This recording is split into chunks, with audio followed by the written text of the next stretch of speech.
ఎక్కడికి పోతావు చిన్నవాడ సినిమా గురించి చెప్పాలంటే ఇట్ ఈస్ బేసిక్లీ ఆ డైరెక్టర్స్ ఎఫర్ట్ అండి. ఏ సినిమా అయినా కానీ I believe it's directors medium and director VA Anand నాకు దొరకడమే నాకు బిగ్గెస్ట్ సక్సెస్. అండ్ నాకు ప్రతి మూవీకి అందరూ అడుగుతారు లైక్ వాట్స్ ద సీక్రెట్, ఎందుకు అంటే ప్రతి హిట్ సినిమా వెనకాల ఏంటి అన్నది. యాక్టర్స్ డోంట్ డూ మచ్ అండి, యాక్టర్స్ చేయడానికి పెద్ద ఉండదు, డైరెక్టర్ ఏం చెప్తే అదే చేస్తాం.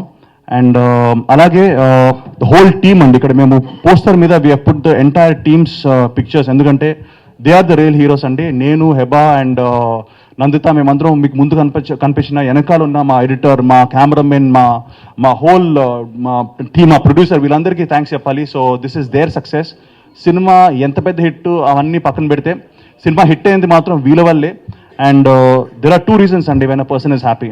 నేను ఎప్పుడు హ్యాపీ అవుతానంటే when my producer is happy, when my distributors are happy, when the public is happy. And ఈరోజు వాళ్ళందరూ హ్యాపీగా ఉన్నారు, సో నేను కూడా చాలా హ్యాపీగా ఉన్నాను. అండ్ నేను ఇంకా 2 ఇంపార్టెంట్ పీపుల్కి థ్యాంక్స్ చెప్పాలండి.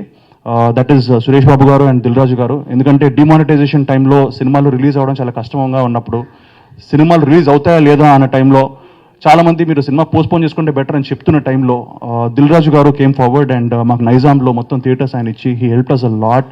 నైజాం డిస్ట్రిబ్యూటర్ వాసు గారికి he provided all the theatres and మాకు ఆ మోటివేషన్ అండ్ గో హెడ్ ఇచ్చారు. And at the same time a very crucial టైంలో సురేష్ ప్రొడక్షన్స్, సురేష్ బాబు వాళ్ళ టీం కూడా they came forward and distributed another area. So ఈ సురేష్ బాబు గారు అండ్ దిల్ రాజు గారు ఆ టైంలీ హెల్ప్ చేయడానికి మా సినిమా ఎక్కడికి పోతావో చిన్నవాడు కూడా అంత హ్యాపీగా అంత స్మూత్గా రిలీజ్ అవ్వడం జరిగింది. So thank you so much sir, thank you so much. This success belongs to everybody. Job, ఎందుకంటే వి నోస్ అబౌట్ ఫిలిం ఇండస్ట్రీ ఈరోజు దానివల్ల చాలా ఇండైరెక్ట్గా ఎఫెక్ట్ ఆడియన్స్ థియేటర్కి రాకపోవడం అనేది జరుగుతుంది. ఆ టైంలో ఒక చిన్న సినిమాగా రిలీజ్ అయ్యి ఒక పెద్ద సక్సెస్ అవడం అనేది is a great thing. Is a director handle చేసిన విధానం, is a second half entertainment